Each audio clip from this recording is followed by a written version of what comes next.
हम इन्वेस्टमेंट करते हैं तो अपने रिस्क प्रोफाइल के हिसाब से अपने पोर्टफोलियो का सर्टेन परसेंट इक्विटी में और सर्टेन परसेंट हम डेट में इन्वेस्ट करते हैं। ये कितना परसेंटेज होगा ये डिपेंड करता है एज पर भी, और चूंकि एज पे इसलिए कहना जरूरी है कि एज के हिसाब से उसका रिस्क प्रोफाइल या रिस्क टॉलरेंस लेवल जैसे जैसे उम्र बढ़ती है वो कम होते आ रहे हैं। अब आपने अपने रिस्क प्रोफाइल के हिसाब से डिसाइड कर लिया कि इक्विटी में कितना परसेंटेज और डेट में कितना परसेंट एलोकेट करना है, और आप ये भी जानते हैं कि इक्विटी और डेट दोनों का जो रिटर्न है ये मार्केट लेकिन रिटर्न होता है।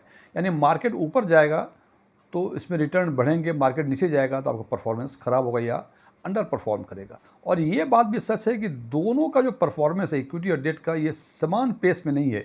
इसका मतलब कि यदि स्टॉक मार्केट 10% गया तो हो सकता है आपका इक्विटी म्यूचुअल फंड में जो इन्वेस्टमेंट किया है वो 8%, 9%, 10%, 12% भी हो जाए, लेकिन डेट का निश्चित रूप से कम होगा। और हो सकता है कि डेट का जो रिटर्न है वो 5% हो जाए, 6% हो जाए, 7% हो जाए, लेकिन निश्चित रूप से जो दोनों का पेस होगा वो बराबर नहीं होगा। इससे होता क्या है कि over the period of times जो रिस्क प्रोफाइल के हिसाब से आपने इक्विटी और डेट में लोकेट किया था परसेंटेज वाइज, वो परसेंटेज इम्बैलेंस हो जाता है।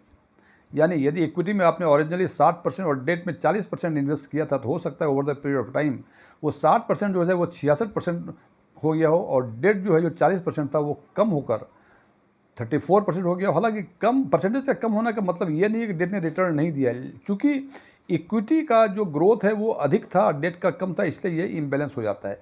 और इस इम्बैलेंस को फिर रीबैलेंस की प्रक्रिया करने को ही हम पोर्टफोलियो रीबैलेंसिंग करते हैं, क्योंकि हमने जो ओरिजिनली जो एलोकेट किया था अपने फंड्स को इक्विटी या डेट में अपने रिस्क प्रोफाइल के हिसाब से किया था कि भाई 60-40 था, और वो जो 65-35 यदि हो गया तो हमारा रिस्क उसमें बढ़ गया बिकॉज इक्विटी ओवर वैल्यूड हो गए।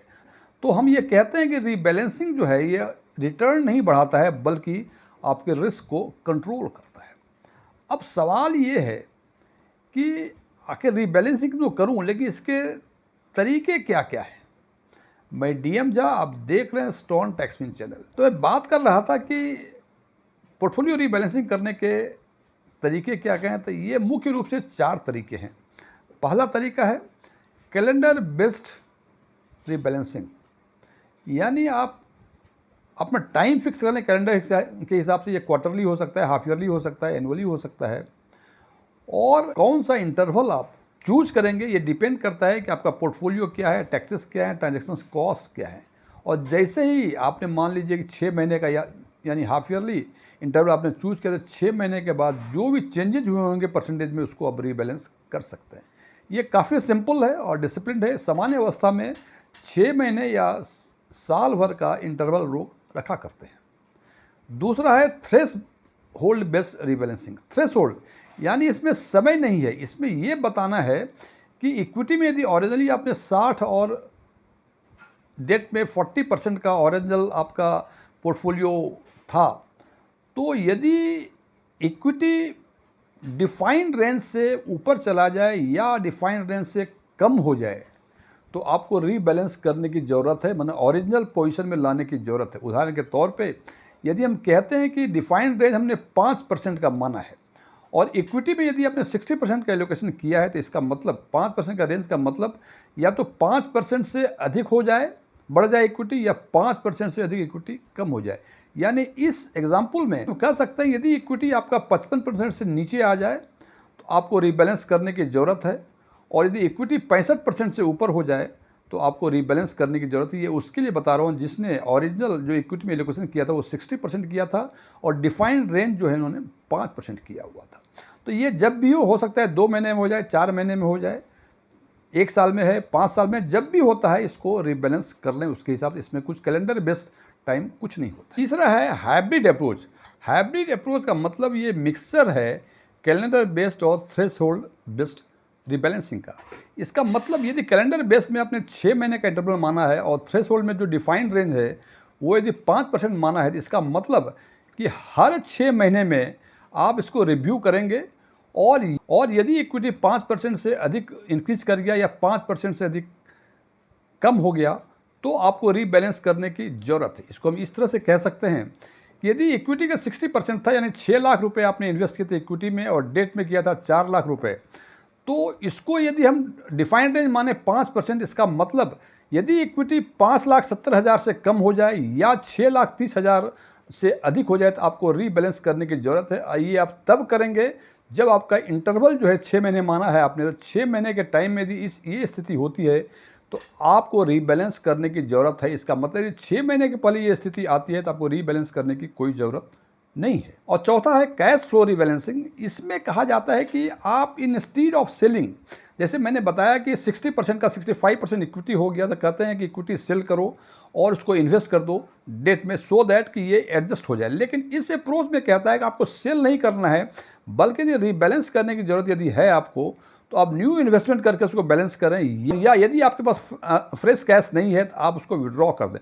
उदाहरण के तौर पे यदि हमने माना कि 6 महीने का हमने इंटरवल रखा है रिव्यू करने का, और इक्विटी में 60% यानी 6 लाख रुपए और डेट में 40% यानी 4 लाख रुपए इन्वेस्ट किया है, हो सकता है कि over the period of time 6 lakh जो हैं वो 7 लाख हो जाए और डेट का जो 4 लाख था वो 3 लाख हो जाए। हालांकि देखा दोनों ही केस में कि जो पोर्टफोलियो का साइज है पहले भी 10 लाख था, अभी भी 10 लाख है, लेकिन परसेंटेज जो है अभी वो इक्विटी का 70% हो गया है और डेट का 30% हो गया है।